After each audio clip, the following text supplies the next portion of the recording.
Bismillahirrahmanirrahim. Assalamualaikum warahmatullahi wabarakatuh. Alhamdulillah wassalatu wassalamu ala Rasulillah wa ala alihi wa sahbihi wa mawalah wa la hawla wa la quwata illa billahi wa ba'd. Alhamdulillah, segala puja dan puji hanya milik Allah Subhanahu wa ta'ala. Salawat dan juga salam tentunya kita hadiahkan kepada Rasul kita, qudwah kita, Nabi kita Muhammad sallallahu alaihi wa ala alihi wasallam. Biasa kita mengkaji kitab Arba'in Nawawi ya. Tapi siang ini kita akan membahas tema khusus tentang pentingnya kita mencari teman dalam hidup ini. Tentu teman ini kan mencakup semuanya. Baik teman hidup, maksudnya pasangan dalam rumah tangga, teman dalam bekerja di kantor, teman bermain, dan teman-teman yang lainnya. Karena Islam ini agama sempurna. Jadi semua itu dibahas dalam Islam. Sampai pun masalah pertemanan itu juga sangat dibahas dalam Islam. Sampai Nabi SAW mengatakan, la tusahib illa mu'minan. Janganlah kalian berteman kecuali dengan seorang yang beriman. Kenapa Rasul sampai mengatakan seperti itu? Karena teman itu pasti akan menarik. Dalam istilah orang Arab itu as-sahibu sahib. Teman itu pasti menarik. Boleh jadi kita yang menarik dia, atau kita yang tertarik oleh dia. Memang begitu. Orang kalau berkawan dengan orang yang dermawan, lambat laun pasti dia akan ikut-ikut juga dermawan kan itu. Kalau kita berkawan dengan orang pelit, ya lama-lama jadi pelit juga kita. Sama dengan orang yang berkawan dengan orang yang tukang gibah. Pasti lama-lama kita walaupun tidak ikut gibah, pasti mendengarkan gibahnya. Dan gibah itu kan kelezatan. Yang dengar aja lezat, apalagi yang menggibahnya, lebih lezat lagi dia. Makanya kenapa kemudian Islam itu sampai mengatur soal pertemanan. Nah, untuk mendasari kajian kita ini, kita akan membawa satu hadis Nabi Shallallahu Alaihi Wasallam, baru kita kembangkan ke mana-mana. Jadi ada sebuah hadis Nabi Shallallahu Alaihi Wasallam mengatakan, mathalul jalisi salih wa mathalul jalisi su'i kahamilil miski wa nafikhil kiri. Permisalan teman yang baik dan teman yang buruk itu seperti berteman dengan penjual minyak wangi atau seperti berteman dengan orang yang meniup besi dalam dunia pandai besi. Fahamilul miski, adapun yang menjual minyak wangi, kata Nabi SAW, imma an yukhdiyaka, boleh jadi dia memberikan hadiah kepada kita. Wa imma an tabta'a minhu, atau boleh jadi kita membeli minyak wanginya. Wa imma an tajida ma'ahu rihan thayyibatan, atau boleh jadi walaupun dia tidak menghadiahi minyak wangi kepada kita, atau kita tidak membelinya, minimalnya kita kecipratan baunya. Jadi cuma 3 saja. Kalau kita berkawan dengan penjual minyak wangi, boleh jadi dia kasih hadiah minyak wanginya kepada kita, atau boleh jadi kita membeli minyak wangi dari dia, atau boleh jadi kita tidak diberikan hadiah atau tidak membeli, kita sudah kecipratan baunya. Tapi sebaliknya, kata Rasul, wa nafikhul kir, adapun pandai besi yang sudah suka meniup-niup besi panas itu untuk dipandai sama dia, imma an yuhrika thiyabak, boleh jadi dia bisa membakar bajumu. Wa imma an tajida minhu raihatan khabithatan, atau engkau akan mendapatkan bau yang busuk. Jadi berteman dengan teman yang buruk itu seperti berteman dengan pandai besi. Boleh jadi kalau kita dekat-dekat, namanya pandai besi, kalau niup kan ada cipratan apinya tuh. Nah, boleh jadi kita kena cipratannya. Ataupun kalau kita menjauh sedikit dari cipratan apinya, namanya pandai besi itu kan tidak harum, pasti bau. Kita mencium bau di sekitarnya. Lah, permisalan ini bagus sekali dari Nabi Shallallahu Alaihi Wasallam tentang dunia pertemanan ini. Pertama, berteman dengan minyak wangi, penjual minyak wangi. Ini kinayah kalau kita punya teman yang baik. Boleh jadi dia menasihati kita. Mungkin kita diam saja, tapi tiba-tiba dia memberikan masukan kepada kita, memberikan kebaikan kepada kita. Atau yang kedua, kita yang minta dinasihati sama dia. tolong nasihati saya lah kan. Karena kita percaya dia orang baik, makanya kita meminta nasihat dia. Ataupun kalau tidak, kalau dia orang baik dan kita tidak baik, kita terimbas harum dia. Pasti dibawa-bawa nama kita. Itu siapa tuh? Itu loh kawannya si Anu, padahal bukan si Anunya yang baik kan, kawannya yang baik. Ya. Dan memang seperti itu, cuma 3 ini saja. Boleh jadi dia ngasih nasihat kepada kita, atau kita minta nasihat, atau kita kecipratan keindahan akhlak dia. Tapi sebaliknya kata Rasul, kalau teman yang buruk ya seperti berteman dengan pandai besi. Boleh jadi dia yang narik kepada maksiat dia, atau kita ikut terbawa-bawa dari segi akhlaknya. Makanya kenapa Al-Imam Ibnu Katsir rahimahullah ta'ala sampai menyebutkan satu kisah dalam surah Al-Kahfi itu, namanya kisah Ashabul Kahfi.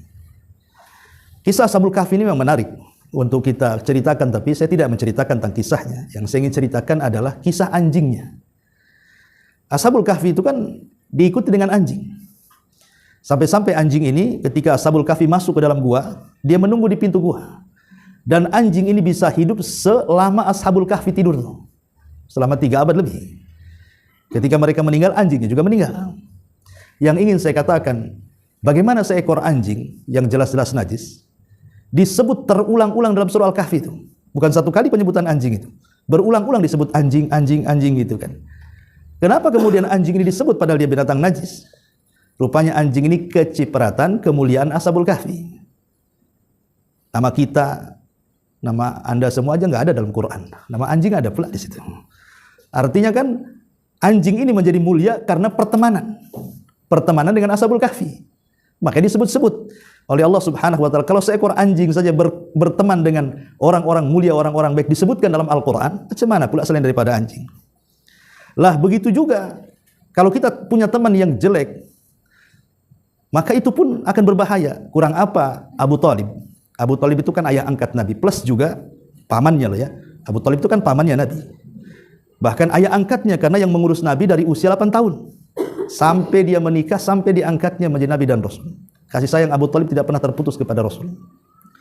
Tapi menjelang wafatnya, Abu Thalib ini disuruh mengucapkan kalimat la ilaha illallah. Kata Nabi SAW, ya ammi kul la ilaha illallah. Wahai pamanku, ucapkan kalimat la ilaha illallah. Uhajubika indallah. Biar aku berhujah dengan kalimat itu di sisi Allah. Kau akan selamat kan itu. Tapi Abu Thalib malah melihat teman-teman yang di sekitarnya. Karena di sekitarnya ada Abu Jahal. Teman-teman jahiliyahnya. Di situ ada Musayyib. Di situ ada Umayyah. Jadi ada teman-teman semasa jahiliyahnya mengelilingi Abu Thalib. Sehingga ketika Rasul mengatakan, wahai pamanku, ucapkan kalimat la ilaha illallah, kata teman-temannya Abu Jahal saya mengatakan, wahai Abu Thalib, apakah kau akan mengucapkan kalimat itu? Dan engkau membenci agama nenek moyangmu Abdul Muthalib, jangan kau ucapkan kalimat itu. Akhirnya sampai ruhnya keluar, Abu Thalib tidak mengucapkan kalimat syahadat. Dan dia lebih memilih teman-temannya. Bayangkan kurang apa Abu Thalib bersama Nabi lagi loh. Dan dia sudah meyakini agama Rasul paling benar. Tapi kenapa kemudian dia ikut agama teman-temannya? Dia mati kafir. Ya itulah karena pertemanan yang buruk tadi. Makanya pertemanan yang buruk itu bisa merusak akidah di sini. Buktinya orang yang paling dekat dengan Nabi saja tidak terselamatkan akidahnya. Tetap saja dia mati kafir. Ya. Apalagi teman yang satu rumah gitu ya, itu lebih bahaya lagi.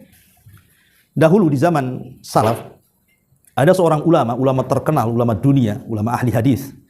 Namanya Imran ibn Hittan.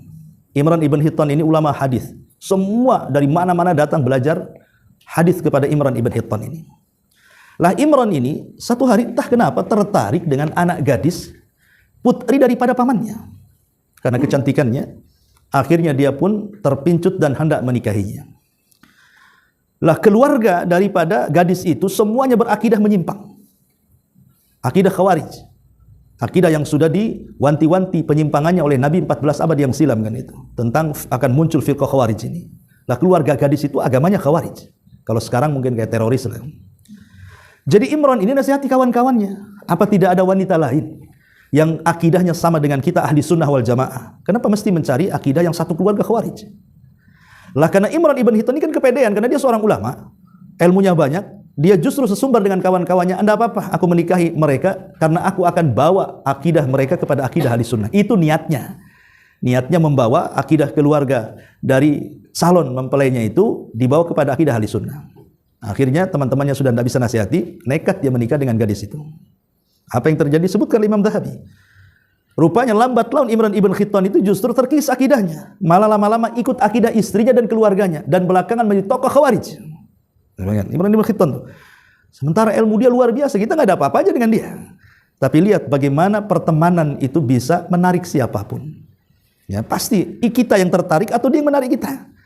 Jadi cuma dua saja. Makanya tidak benar kalau seandainya ada istilah kita mencari teman sebanyak-banyaknya, enggak. Itu tidak benar dalam Islam mencari teman sebanyak-banyaknya itu. Tetapi carilah teman yang baik untuk kehidupan kita. Yang minimalnya meningkatkan iman dan takwa lah. Kalau kita ingin duduk dengan dia itu, tambah iman kita, tambah takwa kita, tambah takut kita. Kalau seandainya kita berteman makin keras hatinya, apa yang berteman dengan dia? Makin banyak dosa saja. Jadi waktu habis hanya berteman dengan dia saja. Makanya kenapa kemudian Nabi SAW mengatakan dalam sebuah hadis, al-mar'u ala dini khalili. Bahwa seseorang itu digantungkan agamanya dengan agama kawannya. Kalau kawannya baik, pasti baik dia.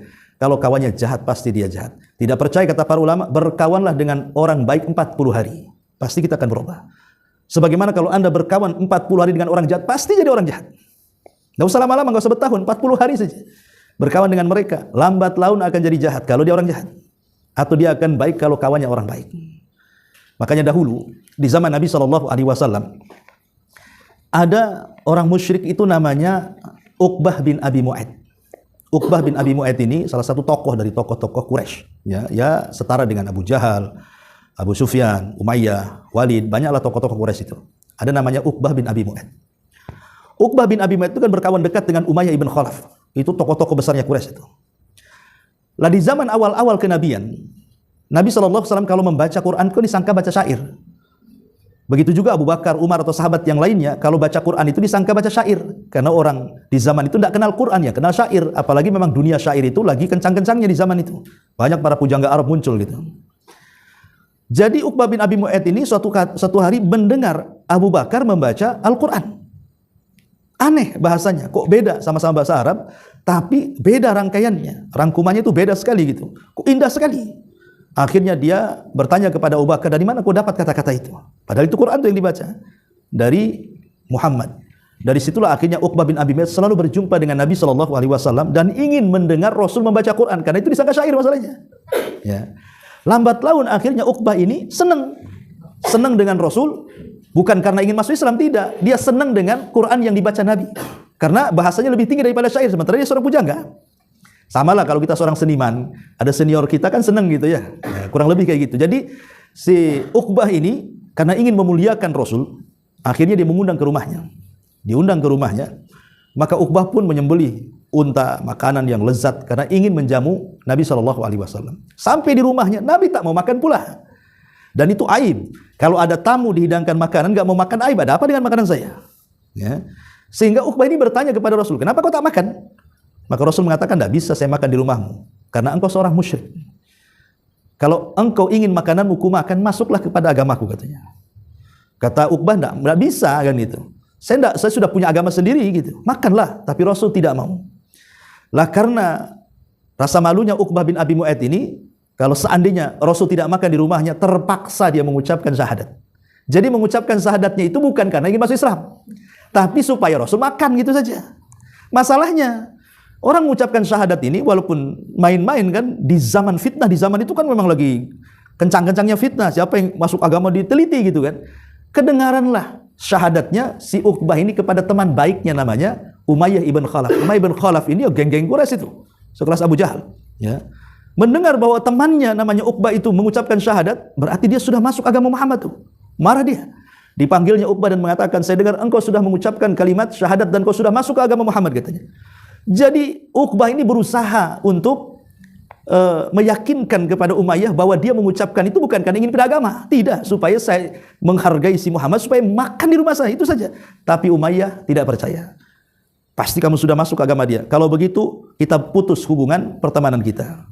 Lah tentu Uqbah memilih berteman dengan Umayyah karena itu teman baik dia, teman bisnis dia, teman susah dia, teman senang dia gitu. Kalau sama Nabi itu kan karena senang mendengar Quran saja. Akhirnya dia mengatakan, wahai Umayyah, kalau kau tidak percaya bahwa aku tidak masuk agama dia dan aku hanya mengucapkan kalimat syahadat itu supaya dia mau makan di rumah saya, sekarang kira-kira apa yang harus aku lakukan supaya aku tetap berteman dengan kamu dan tidak terputus pertemanan? Kata Umayyah, baik, kalau begitu hinakan si Muhammad itu. Kalau aku dengar kau sudah menghinakan dia, aku jadikan kau temanku lagi, katanya. Subhanallah.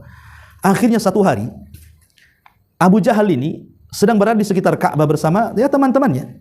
Dan Rasul itu kan biasanya dia sholat depan Ka'bah, dan kalau sujud lama. Jadi Abu Jahal mengatakan, sebentar lagi ini kebiasaan Muhammad pasti datang. Jam segini nih, pasti dia akan sholat depan Ka'bah dan akan sujud lama. Kata Abu Jahal, siapa yang mampu meletakkan salah jazur itu kotoran unta yang baru dibelek itu, yang masih banyak darah kotorannya itu, diletakkan di pundaknya, falahu kada wa kada, maka dia akan dapat ini dan itu. Subhanallah. Di antara anak-anak muda yang duduk di sekitar Ka'bah itu ada namanya Uqbah bin Abi Mu'ayth. Ini kesempatan menghina Rasul, membuktikan pertemanan dia dengan Umayyah. Akhirnya kemudian Uqbah langsung bangkit dan mengatakan, saya wahai Abu Jahal, katanya. Bayangkan, ingin meletakkan kotoran di pundak Rasul karena ada kesempatan ingin membuktikan pertemanan dia dengan Umayyah tuh, sama-sama kafirnya tuh. Dicarinya tuh kotoran unta, dapat pula dia. Ya. Akhirnya setelah dapat, betul-betul ketika Rasul sedang sujud diletakkan di atas punggungnya. Bayangkan tuh kotoran unta kan besar tuh, banyak, berdarah lagi. Rasul hanya diam saja lama sujud sampai datang Fatimah. Fatimah masih kecil ketika itu. Ya gimana melihat ayahnya dihinakan? Akhirnya dibersihkan sama Fatimah sampai bersih. Kemudian Rasul pun menyegerakan solatnya. Tiba-tiba Fatimah mengatakan, ya Abi ud'u ila haula, ud'u ala haula. Wahai Abi, doakan keburukan kepada mereka. Jadi Fatimah meminta kepada Rasul agar Rasul mendoakan keburukan orang-orang di sekitar situ, terutama Abu Jahal dan Uqbah dan orang-orang yang mentertawakan Rasulullah SAW ketika diletakkan kotoran di atas pundaknya tuh. Maka Rasul pun melaknat satu-satu. Ya Allah, laknatlah Abu Jahal. Ya Allah, laknatlah Umayyah. Ya Allah, laknat. Semua dilaknat sama Nabi. Subhanallah. Doa Rasulullah SAW mustajab. Ketika terjadi perang Badar, semua yang mengejek Rasul di situ, semua meninggal di perang Badar. Dan Uqbah yang meletakkan kotoran, tertangkap menjadi tawanan, kemudian dia disalib dan dibiarkan mati di tiang saliban. Dan dialah orang yang pertama disalib dalam Islam tuh, karena dia menghina Nabi. Uqbah bin Abi Mu'ayth. Dari sini turun ayat surah Al-Furqan 27 tuh. Allah mengatakan, yauma ya'adzu zalimuna ala yadayhi yaqulu ya laitani ittakhadtu ma'ar rasuli sabila.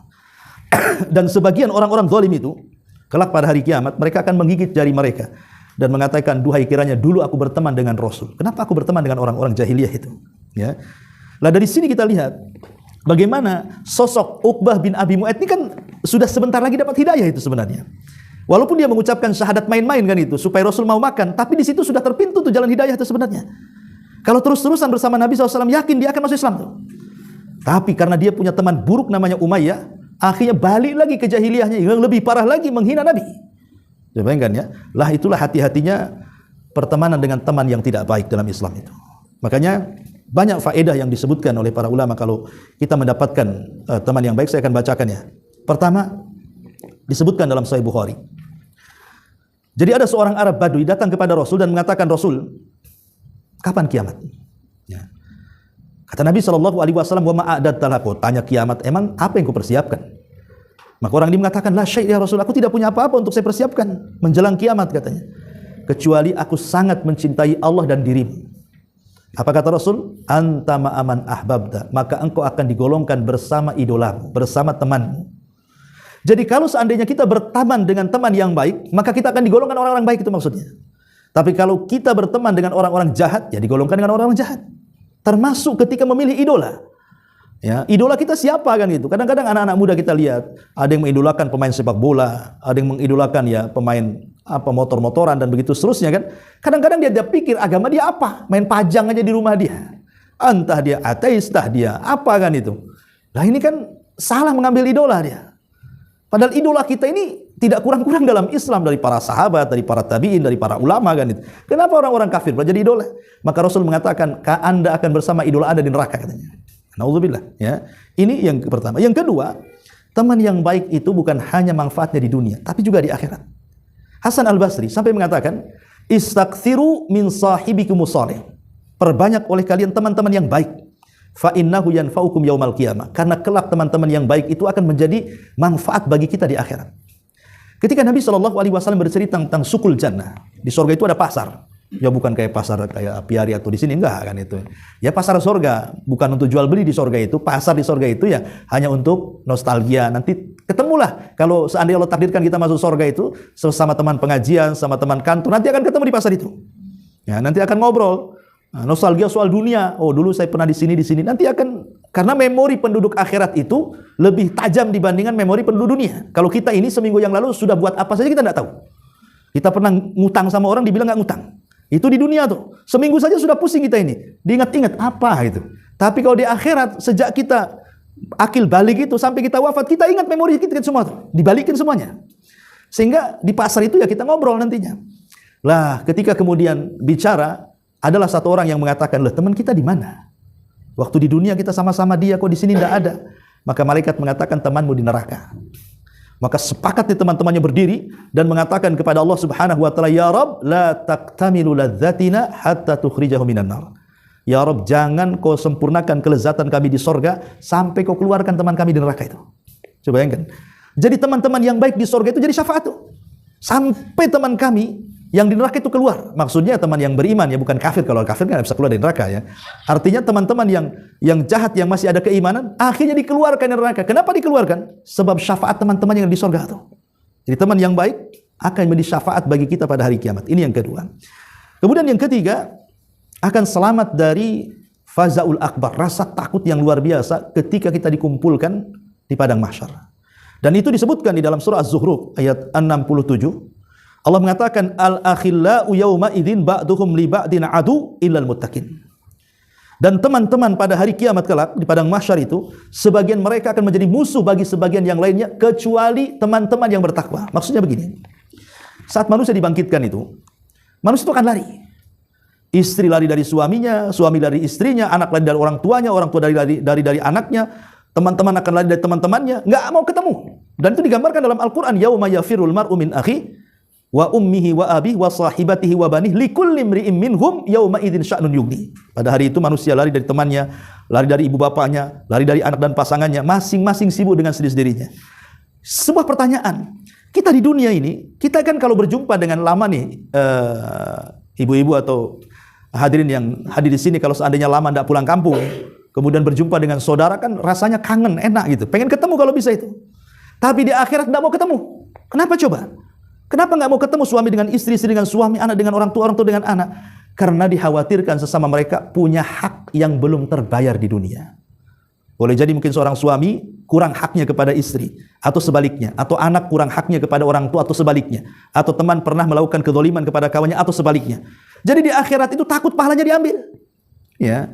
Karena takut pahalanya diambil, makanya mereka lari. Tidak mau ketemu, istri dengan suami nggak mau ketemu gitu ya. Karena takutnya diambil, karena pada hari itu kan sibuk masing-masing tuh. Ya. Lah kecuali kata Allah Subhanahu wa taala, illal muttaqin, kecuali orang-orang yang bertakwa. Mereka tidak akan lari. Karena orang yang bertakwa itu tidak punya utang sama orang. Ya, tidak mungkin pahalanya diambil atau mengambil pahala orang.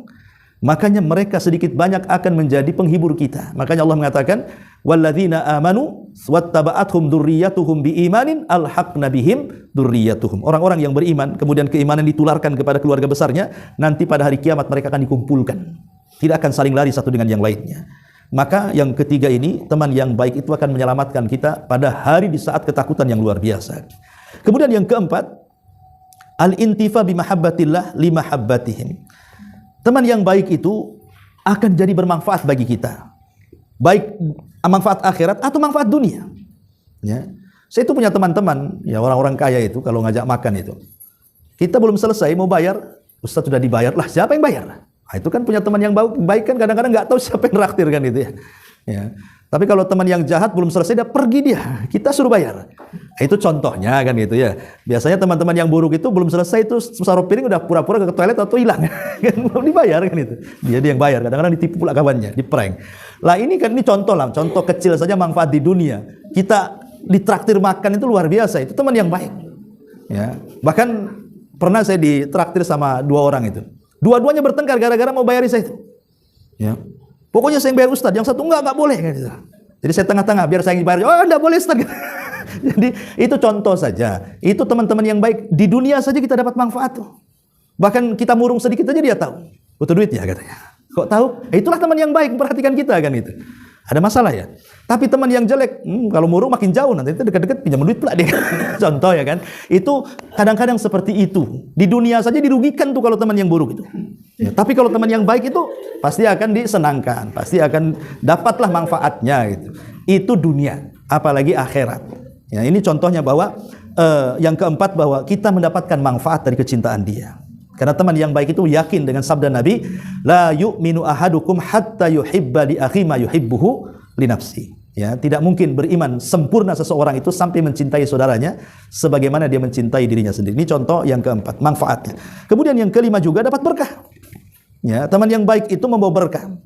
Kenapa demikian? Karena ada hadis Nabi sallallahu alaihi wasallam, "Fataqulul malaikatu ya Rabb, inna fihim fulanan laisa minhum, innama ja'a li hajatin."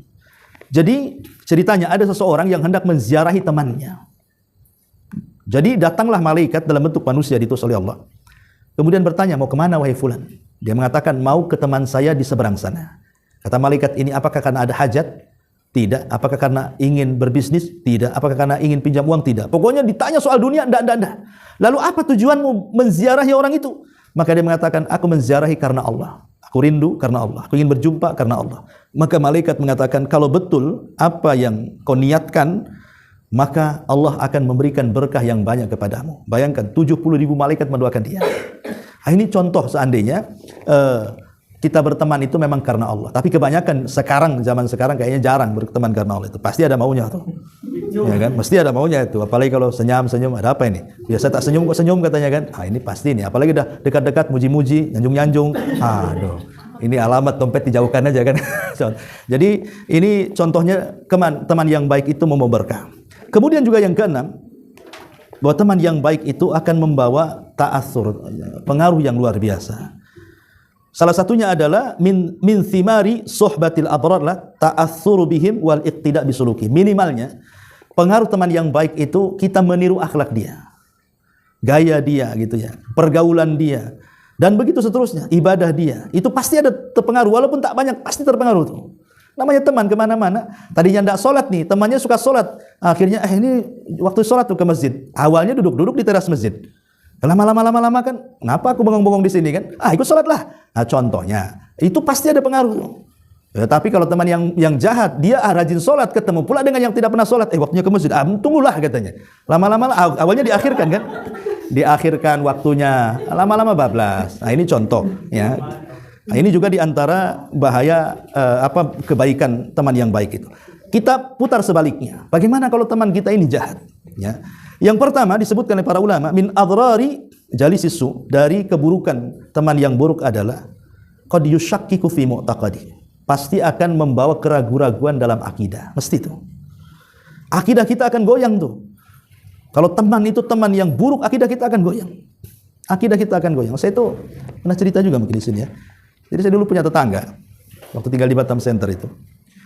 Jadi suaminya Nasrani, istrinya itu muslimah, seorang muslimah, nikah gitu. Padahal dalam Islam tak boleh. Karena dalam Islam itu yang boleh laki-lakinya yang muslim, perempuannya yang Nasrani atau Yahudi boleh. Tapi kalau dibalik tidak boleh. Karena bagaimanapun kepala rumah tangga itu pasti akan nyeret. Makanya dalam Islam dilarang, tidak boleh menikah dengan laki-laki di luar daripada Islam. Kalau perempuannya di luar daripada Islam boleh. Yang jelas dia Yahudi Nasrani, bukan Hindu, Buddha dan yang semacamnya. Cuma dua yang dibolehkan. Ya tapi ngapain juga cari Nasrani Muslim yang banyak kok. Jadi akhirnya kemudian setelah punya anak, entah kenapa anaknya udah banyak juga, ada 2-3 saya lupa ya. Tapi yang jelas anaknya banyak, diancam sama suaminya. Kamu kalau tidak masuk agamaku, aku ceraikan. Akhirnya dia terpikir tuh, dia sayang dengan anak-anaknya. Yang kedua suaminya kaya, dia pikir kalau dia dicerai jadi gelandangan lah kan itu. Pindahlah dia agama. Setelah pindah agama, dibawalah ke gereja. Pokoknya diajari ajaran agama dia lah. Entah kenapa dia cerita, aduh selama ini saya tidak punya ketenangan katanya. Kecuali setelah masuk gereja kok tenang. Iyalah nggak pernah belajar Islam ya gitulah jadinya kan. Karena nggak pernah masuk masjid, sekali masuk gereja ya tenang lah. Coba dia sering masuk masjid, pasti dia akan aneh kan gitu. Jadi ibadah pun tidak, ya seolah-olah memang dia nggak pernah Islam kan. Dia mengatakan kok saya tenang masuk agama ini. Ya karena nggak pernah dia belajar Islam, makanya nggak punya ketenangan. Tapi qadar Allah, ya suaminya selingkuh. Selingkuhnya pula dengan wanita muslim. Ya. Lah, akhirnya ketahuan selingkuh, cerai dia. Cerai, suaminya nikah dengan selingkuhannya yang muslimah tadi. Tapi yang muslimah ini pandai, kau nikahi aku, tapi kau masuk Islam. Terpaksa dia masuk Islam. Nah, lah ini istri pertamanya tetap menjadi Nasrani, suaminya pula yang Nasrani jadi Muslim dia. Ini kan terbalik-balik kan? Ya. Itu tidak ada di Indonesia, yang ada di Batam tuh. Ya, cuma di Batam tuh cerita ini. Karena tetangga, jadi saya tahu kan, saya pernah nasihati juga itu yang istri pertamanya itu. Tapi memang nggak tahu lah pokoknya dia udah kuat kali dengan agama mereka sehingga agak sulit dinasihati. Tapi lihat bagaimana perkawanan di sini. Yang tadinya muslimah jadi kafirah. Gara-gara berteman dengan orang kafir. Yang suaminya pula berteman dengan muslimah, dia pula jadi muslim. Nah, inilah makanya saya katakan terbalik-balik. Ini persis seperti dulu, kisah zaman dulu. Ini seorang ulama bercerita. Jadi ada seorang muazzin. Dia suka azan. Ya, jadi kalau zaman dulu kan tidak ada toa. Kalau azan itu naik ke menara. Lah dari menara ini rupanya ada gereja di depannya. Jadi adalah seorang biarawati yang cantik itu, dia suka berdiri di pintu itu. Jadi muazin itu dia azan nengok dia. Ya. Jadi lama-lama karena cantik kan, pokoknya setiap azan ditengokin, akhirnya saling nengok, akhirnya adalah perasaan di situ. Karena tengok-tengok kan, awalnya dari mata dulu kan, dari mata turunlah ke hati, dari hati tak tahu turun kemana. Tapi yang jelas bahwa awalnya dari situ. Jadi akhirnya dari pandang-pandangan, cobalah si anak muda ini dekati wanita itu. Bahkan masjid dengan gereja tak jauh. Akhirnya ngobrol-ngobrol jatuh cinta. Ini bahaya ikhtilat di sini kan. Akhirnya kemudian dia ingin melamar wanita itu. Karena dia seorang biarawati, tidak boleh menikah. Ya. Jadi bapaknya nggak ngerestui, tidak boleh kamu nikah dengan anak saya katanya. Terpaksalah kemudian dia cari cara, tidak bisa juga menikahi wanita itu. Bagaimana akhirnya karena cintanya kuat sakit dia. Itu gara-gara cinta sakit. Sakitnya pula membawa kematian dia. Gara-gara cinta bunuh orang. Ya. Jadi ketika sakaratul maut itu, gurunya datang. Kemudian mentalkin, ya fulan, kenapa kamu ini? Kamu ini kok bisa sakit kayak gini katanya. Dia mengatakan saya mencintai si fulan, mau nikah tak dikasih katanya.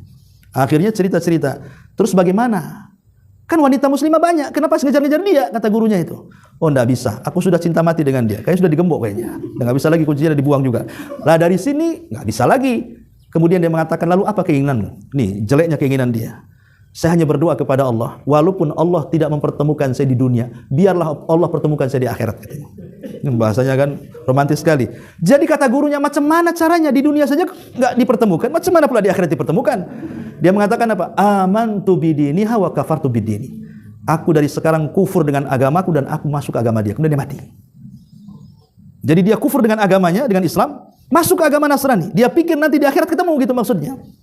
Lah setelah setahun lamanya, rupanya si wanita itu jatuh sakit juga, kepikiran. Ya, merasa bersalah kan, kepikiran, akhirnya jatuh sakit. Nah, lah datanglah gurunya anak muda ini kepada wanita ini. Kata wanita ini, kau tahu juga bagaimana rasa cintaku kepada dia katanya. Ya kenapa? Ya kalau di dunia aku tidak bisa ketemu, di akhirat minimalnya ketemu. Loh gimana caranya? Aku kufur dengan agamaku, aku ikut agama dia lah. Kan terbalik-balik. Yang satu masuk Nasrani, yang satu pula masuk Islam kan. Lah cemana di dunia aja nggak ketemu, secara akidah di akhirat pula ya nggak mungkin ketemu lah. Lah ini kan persis kisahnya seperti ini. Makanya hati-hati ya dalam memilih kawan itu karena bisa merusak akidah. Ini contoh yang pertama. Yang kedua juga disebutkan di sini minimalnya teman yang buruk itu. Mereka kan ditemani dengan setan-setan, tidak mungkin dia sendiri. Ya, lah setan-setan itulah yang terkadang di sekitar dia mendorong-dorong kita, memberikan was-was untuk bermaksiat sama seperti dia. Setan itu tidak mungkin ngajak narik tangan, ayo ke tempat maksiat, enggak. Setan enggak ada yang narik tangan kita dorong-dorong ke tempat maksiat, itu enggak ada setan yang seperti itu. Setan itu hanya ngasih was-was. Sana maksiat, daripada kau bengong malam-malam, ya ngapain juga gelap-gelap, sana lo ke sana. Ah, dia cuma ngasih was-was saja, setan itu. Daripada kau sendiri ke sana lah, enak lo di sana, macam-macam. Dia akan bisik-bisikan. Lah bisikan itulah ya subhanallah, kadang-kadang hanya bisikan setan saja orang bisa maksiat itu. Lah makanya kenapa kemudian Allah sampai mengatakan setiap nabi itu kan punya musuh, dan musuh para nabi itu setan, dan setan itu ada dua macam. Ada setan minal insi, ada setan minal jinni. Ada setan dari kalangan manusia, ada setan dari kalangan jin. Nah, jadi kawan yang buruk itu ya kayak setan tuh. Dan dekat-dekat setan lah katanya gitu. Ya maksudnya istilah Quran setan, jangan pula disebut setan dia kan itu. Ngapain kau berkawan dengan setan? Nggak boleh kan? Ya nanti tersinggung pula. Kalau dia setan dia iblisnya lah. Nanti dia ngomong gitu pula sama kita. Ini yang pertama. Yang kedua, ya minimalnya ini katanya kata para ulama anna ru'yatahu, yang ketiga anna ru'yatahu tadzakur bil ma'siyati. Kalau kita lama berkawan dengan orang jahat, ketika kita berpisah dengan dia, pasti yang diingat maksiatnya. Pasti itu. Ya. Jadi kalau seandainya nih kita sering maksiat di Batam nih sama kawan satu ini, tiba-tiba dia pulang kampung, kalau ingat dia itu pasti ingat bukan orangnya, maksiatnya tuh. Oh iya sama-sama dia dulu nongkrong di sana, nongkrong di sini, maksiat sana, maksiat sini. Itu pasti yang diingat maksiat. Ini kan bahaya. Ya. Teman yang jelek itu pasti mengingatkan maksiatnya. Kapan lagi lah sama dia itu. Nah, ini yang ketiga. Yang keempat, terkadang annahu yasiluka bi unasin sain. Terkadang ditemankan dengan teman-teman buruk lainnya. Pasti itu bukan hanya dengan dia. Dia kan punya teman-teman yang buruk juga tuh. Pasti akan dikenalkan tuh. Ayo kita ke rumah anu, ke rumah ini jahat, ini lebih jahat lagi. Oh ini rajanya jahat nih. Nah, itu. Biasanya kan begitu. Kalau kepala gengnya lah gitu. Nah, ini kepala geng saya nih. Ini tatonya sedikit, ini tatonya banyak kan itu. Mau ditato juga kamu? Nah, nanti kadang-kadang nyeret-nyeret ke situ. Ini juga salah satu bentuk berkawan dengan kawan yang buruk. Termasuk juga la takhlu minal muharramat wal ma'asi kal ghibati wan namimati wal kadhibi wal walni wa nahwi dzalik. Kalau kita sudah berkumpul dengan teman-teman yang buruk akhlaknya, pasti dosa-dosa macam-macam akan kumpul di situ. Entah dusta, entah ghibah, entah namimah, entah macam-macam tuh. Enggak mungkin diam saja. Pasti akan ikut timbul di situ. Dan setiap maksiat, saya katakan dari awal, tidak ada maksiat kecuali ada kelezatan di situ. Coba kalau kita lihat TV, kemudian di situ acaranya bongkar aib orang, artis ini selingkuh dengan ini anak ininya, nanti laporan polisi, nonton aja kan. Episode besoknya apalagi sudah ada YouTube itu, ada episode 1, episode 2 kan. Kita yang nonton keasikan itu. Cemana pemainnya di dalam tuh. Ya. Itulah maksiat itu. Kita dengerin gibah saja keasikan, gimana yang begibahnya makin asik lagi. Itulah akibat dari teman-teman yang buruk, akhirnya membawa kepada keasikan dalam maksiat. Dan banyak lagi ya. Intinya bahwa jangan rusak akidah kita dengan hanya pertemanan. Dalam pernikahan saja, sampai Rasul mengatakan, carilah jodoh itu, pertama kata Rasul, li maliha, cari yang kaya. Ya, yang kedua li jamaliha, cari yang cantik. Ya, kemudian yang ketiga li nasabiha, cari yang nasabnya bagus. Kemudian yang keempat li diniha, baru agamanya. Ya, kalau perempuan ya cari yang kaya, cari yang tampan, cari yang nasabnya bagus. Cari yang agamanya. Tapi Rasul mengatakan fadfar bidzati din taribat yadak. Maka pilih yang agamanya bagus, maka engkau akan selamat. Masalahnya begini, kadang-kadang orang yang cari jodoh tuh, ya.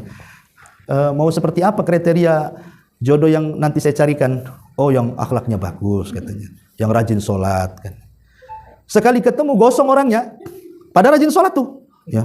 Tak mau saya. Ini bahaya. Karena awalnya dia minta yang rajin sholat kan, dia nggak bilang tampan kan. Sekali cari yang gosong, ini loh nih, ini rajin sholat nih, ya. Nggak sesuai. Berarti dia menolak agama tuh. Maka alasannya yang seperti itu mencari jodoh. Sebab kalau dibilang rajin sholat, sudah dapat yang rajin sholat, tak mau, berarti dia gara-gara sholatnya itu. Ya harusnya dari awal kalau memang ini, ambillah pilih-pilih yang saya mau ganteng, saya mau yang kaya, saya mau nasabnya yang bagus, agamanya oke kan gitu. Empat-empatnya aja minta. Nah, sekali yang gosong, saya kan minta yang tampan, kenapa yang gosong kan gitu. Nah, jadi ada alasan. Tapi kalau hanya kita minta carikan yang bagus agamanya, sekali sudah dicari yang bagus agamanya tapi nggak selera dengan kita, itu seolah-olah kita menolak agama. Ya, maka alasannya yang logis saja kan itu. Yang logis-logis saja. Tolong carikan jodoh yang mana? Yang bagus lah. Nah, kalau yang bagus itu kan berarti semuanya bagus. Ya, global aja lah ngomongnya yang bagus. Kalau kemudian dia tampan tapi utangnya 1 miliar, ya enggak lah, enggak jadilah. Orang tampan aja, uang tak ada katanya. Nah, berarti kan tak bagus, contohnya seperti itu. Maka jangan sekali-kali menolak gara-gara agama. Tetapi kalau memang dia sudah pasrah, ya terserahlah. Mau hitam, mau putih, mau pelangi, mau apa. Yang penting di agamanya bagus. Insya Allah itu yang terbaik. Insya Allah yang terbaik. Karena di zaman Nabi, ada seorang namanya Julaibib. Julaibib ini orangnya pendek. Disebutkan di sifat-sifatnya itu dalam biografinya. Pendek, hitam, kriwel. Ya. Pokoknya tidak tampan sama sekali. Miskin, tidak punya rumah. Hidupnya ya tidur di mana-mana. Kadang-kadang minum pun dari air yang ya minta dan begitu seterusnya. Orang miskin tidak sama sekali. Tapi dia sahabat Nabi. Jadi Nabi satu hari lewat, dipanggil di Julaibib. Julaibib sini. Ya. Ada apa wahai Rasul? Kapan kau nikah? Kata Nabi. Julaibib marah. Dia mengatakan bukan saya tak punya uang. Jawabannya bukan begitu. Wanita mana yang mau sama saya? Nah, itu jawabannya. Bukan karena mau nikah dengan apa? Saya ini miskin. Enggak, bukan itu. Seandainya pun dia punya uang, kata Julaibib, wanita mana yang mau nikahi dengan orang seburuk saya? Katanya. Dah Rasul diam aja. Besoknya lewat ketemu lagi Julaibib. Mau nikah Julaibib. Marah lagi dia. Sudah aku bilang wanita mana yang mau sama saya? 3 harinya makin emosi sama Nabi dia. Udahlah, enggak usah tanya-tanya lagi katanya. Jadi Rasul mengatakan gini Julaibib. Kamu datanglah ke rumah si Anu. Ya, itu di tengah-tengah kota Madinah, di situ ada rumah. Ya kalau sekarang ini gang sekian, RT sekian, RW sekian kan itu. Ketuk rumahnya, bilang saja saya utusan Nabi, nikahkan gadismu dengan saya. Oh, semangat Julaibib lah. Berangkat dia ke rumah yang dituju itu. Rupanya wanita yang dituju itu adalah wanita yang disebutkan ajmalu fatatil ansor, wanita paling cantik dari wanita-wanita Ansor. Yang diketuk rumahnya itu. Jadi ketika dia ngetuk rumah, bapaknya keluar. Kata bapaknya heran, ngapain kamu di sini Bib? Katanya Julaibib kan itu. Pergi ngapain? Karena ini orang yang nggak berada. Ya. Jadi kata Julaibib, tunggu dulu, aku ini delegasi Nabi. Tolong nikahkan putrimu dengan saya. Ujung-ujung ngomong gitu kan? Apa nggak bapaknya bingung tuh? Ya. Apa nggak ada lain? Kenapa mesti Julaibib katanya? Tunggu dulu, saya harus ngomong sama istri saya. Jadi setelah dibilang sama istrinya, kata istrinya, kenapa nggak Abu Bakar saja? Kenapa enggak Umar? Kenapa enggak Ali? Kenapa si Julaibib pula datang ke sini katanya? Subhanallah, di balik tirai itu rupanya anak gadis itu mendengar. Dia langsung marah sama ibu bapaknya dan mengatakan, apakah kalian akan menolak utusan Nabi? Nikahkan aku dengan dia. Ini perintah Nabi. Orang dulu kan luar biasa. Kalau sudah perintah Nabi, sami'na wa ata'na kan. Kalau sekarang mana ada kayak gitu. Perintah Quran, perintah Nabi, enggak katanya. Ini enggak layak dengan saya. Saya sudah dapat di Facebook kan kata orang sekarang. Kan kata orang tuanya mau yang bagus pun dibilang sudah dapat di Facebook, sudah dapat di TikTok katanya. Lah ini hal-hal yang seperti ini kan luar biasa di zaman itu. Akhirnya nikah nih. Subhanallah, nikah wanita ini dengan Julaibib betul-betul nikah. Di malam pertama, ya gimana malam pertama kan mau semua anak muda pun kalau udah menikah itu yang ditunggu-tunggu. Tiba-tiba Rasul mengirim utusan berteriak-teriak di tengah-tengah kota Madinah. Ya khailallah irkabu. Wahai kuda-kuda Allah, bersiaplah berperang kalian. Julaibib ini malam pertama dia. Belum pun disentuh istrinya, dia mengatakan, wahai istriku, ini satu sisi seruan malam pertama, sisi lain seruan jihad. Boleh nggak aku jihad katanya? Ya kata istrinya, nggak apa-apa. Subhanallah, belum disentuh istrinya dia memilih jihad. Setelah perang meninggal pula dalam peperangan. Coba kalau seandainya anak-anak muda ini di posisi Julaibib, ini mending perang atau di malam pertama? Nggak yakin saya kalau perang itu. Perangnya ya di kamar ya, bukan perang di medan jihad kan. Akhirnya kemudian meninggal. Selesai jihad, Rasul mengumpulkan pasukan kan. Mana pasukan ini? Sudah lengkap? Sudah wahai Rasul. Nggak ada lengkap. Ini pasti ada kurang satu ini. Siapa Rasul? Mana Julaibib? Sahabat tidak ada yang kenal juga Julaibib karena kemiskinannya, nggak dikenal. Ada Julaibib ikut loh di sini, cari dia. Akhirnya dicari, rupanya dia sudah mati syahid, di sekelilingnya ada 7 orang musyrik dibunuh dia. Ya, maka Rasul mengambil kepala Julaibib, meletakkan di pahanya dan mengatakan, ya Allah, Julaibib bagian daripada aku dan aku bagian daripada dirinya. Ini contoh saja. Ya, bagaimana keberkahan walaupun tidak dipandang secara fisik, tapi lihat agamanya, akhirnya dia mati syahid. Itu mati yang luar biasa ya. Ini diantara pertemanan, pengaruh-pengaruh teman yang baik dan juga pengaruh teman yang buruk, baik dalam lingkungan keluarga, masyarakat, di kantor dan begitu seterusnya. Makanya dahulu ada seorang ulama namanya Abdullah ibn Mubarak. Abdullah ibn Mubarak itu kalau safar haji ya, itu banyak orang yang mengikut dia. Kenapa? Karena diongkosi sama dia. Diongkosi sama dia. Jadi karena dia kan orang kaya, dia ulama, dia orang kaya juga. Abdullah ibn Mubarak itu terkenal. Seandainya dibagi-bagikan kekayaannya untuk sepertiga penduduk Irak itu sudah cukup. Karena dia saudagar kaya, plus juga ulama. Ulamanya para ulama itu Abdullah ibn Mubarak itu. Kalau dia haji satu kampung di bawah dia ngongkosi. Ya. Yang kedua, sepanjang perjalanan dia kasih syarat. Kalian boleh safar dengan aku, tapi ikut aturanku. Aku yang masak. Kemudian, aku juga yang melayani kalian sampai ke Mekah dan pulangnya. Sudah diongkosi, dia yang masak, dia yang melayani. Coba. Kan enak teman kayak gini nih. Ya. Cuman kan nggak ada zaman sekarang teman yang kayak gini. Yang ada kau aja yang ngongkosi katanya kan. Ya. Kau aja yang traktir, kau yang ini, kau yang itu. Ini kadang-kadang perkawanan yang baik itu di zaman sekarang sudah langka. Makanya hati-hati. Ya, cari teman yang baik karena itu akan mempengaruhi akidah kita. Wallahu a'lam. Baik, sampai di sini aja kita kembangkan dengan tanya jawab saja. Silakan. Kalau ada yang bertanya silakan.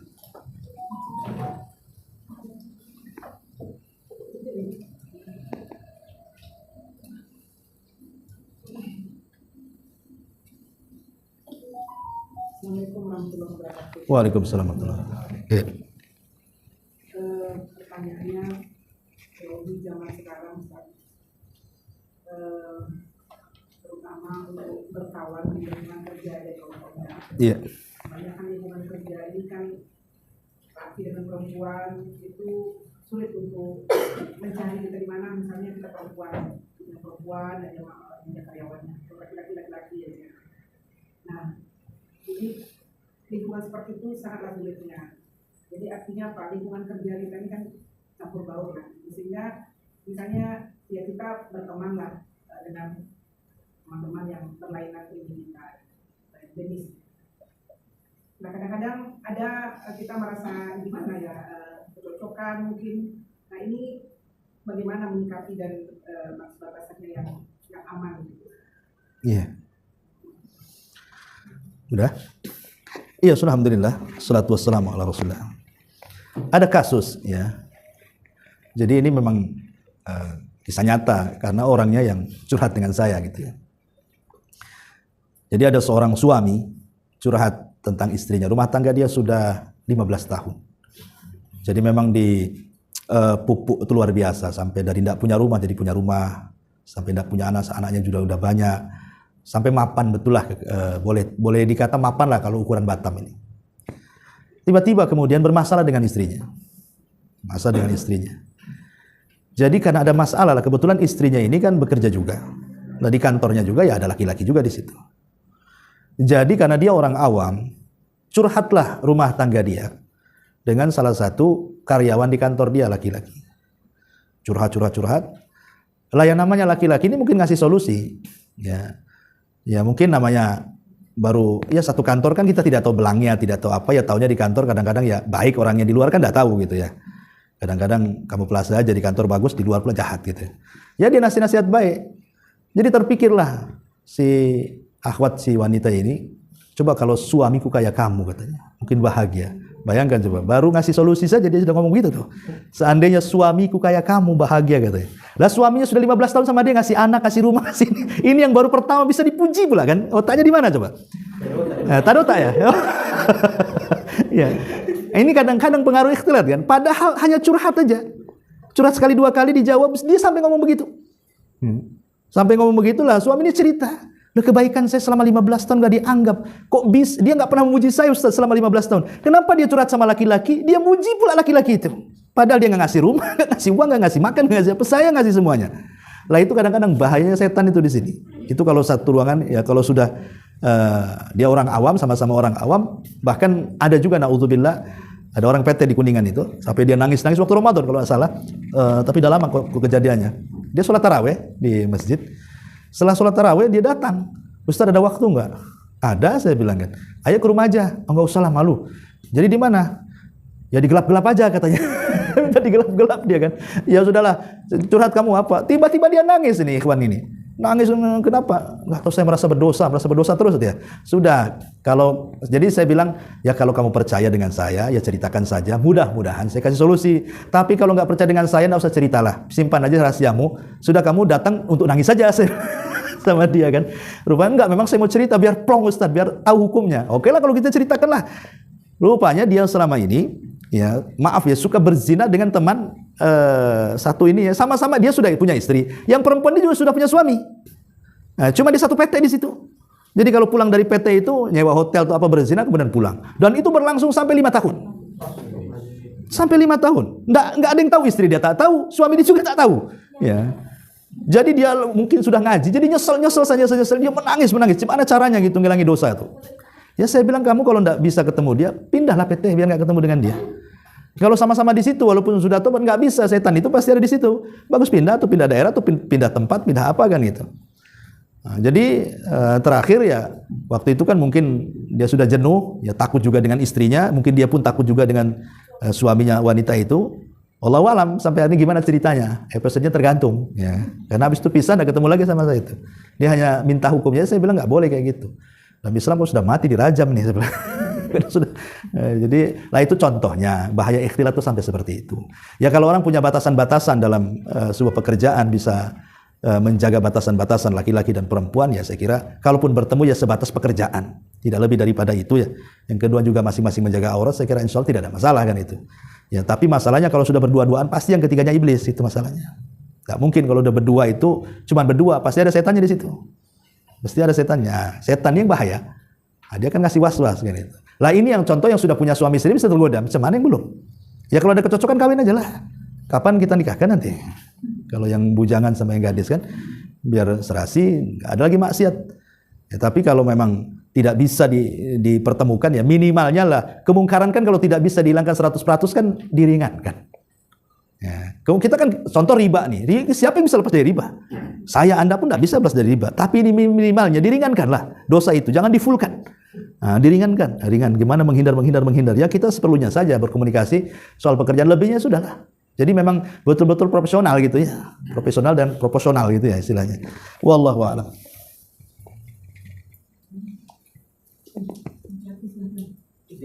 Ya. Saya ini kan punya sahabat. Iya. Sahabat saya ini menikah dia. Dia perempuan, laki-laki? Cowok. Oke. Kamu bersahabat sama cewek. Bisa aja. Iya. Jadi sahabat saya ini cowok ini, kami ini memang saling mengingatkan lah tentang surga gitu. Masjid gitu. Tapi dia, saya tuh bingung. Saya nasihatin berkali-kali, tapi dia pacaran sama orang Kristen. Saya tidak kasih tahu pacaran itu udah salah, tambah lagi sama Kristen yang lebih salah lagi. Iya, kuadrat jadinya. Nah, itu gimana Pak Ustaz? Cara saya ngasih tahu dia itu Pak Ustaz?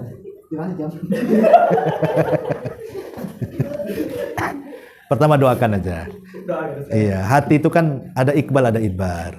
Ada kadang turun, kadang naik hati itu. Dan yang membolak-balikan hati kan bukan kita, Allah. Sama-sama doakanlah, bukan hanya antum aja, semua doakan supaya dapat hidayah. Satu kan, karena betul kata tadi pacarannya sudah salah kan itu. Ya. Kristennya tidak salah sebenarnya, tidak. Karena kan kalau dia menikah dengan Nasrani bolehkan dalam Islam. Ya, boleh. Cuman bagaimanapun dia tidak memilih yang afdol. Yang afdol kan muslimah banyak. Ya, yang afdol muslimah yang banyak. Takutnya kalau dia menikah dengan Kristen tadi, akidah kita tidak kuat. Kita pula ahli gereja kan, bukan ahli masjid.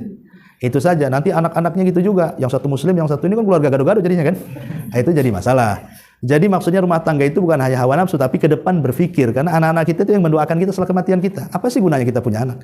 Sampai anak rela-rela, kita orang tua itu sampai jual sana. Kalau suruh urusan anak, nanti kalau udah punya anak, tahulah. Apapun yang dikena anak, pasti orang tua itu kasih. Dengan harapan dia baik di dunia dan baik di akhirat kan. Minimalnya kalau kita mati dia yang mendoakan kita. Itu saja sebenarnya. Nah sebenarnya kalau dia menikah dengan non-muslim, kemudian agama anaknya ikut ibunya, kan masalah jadinya.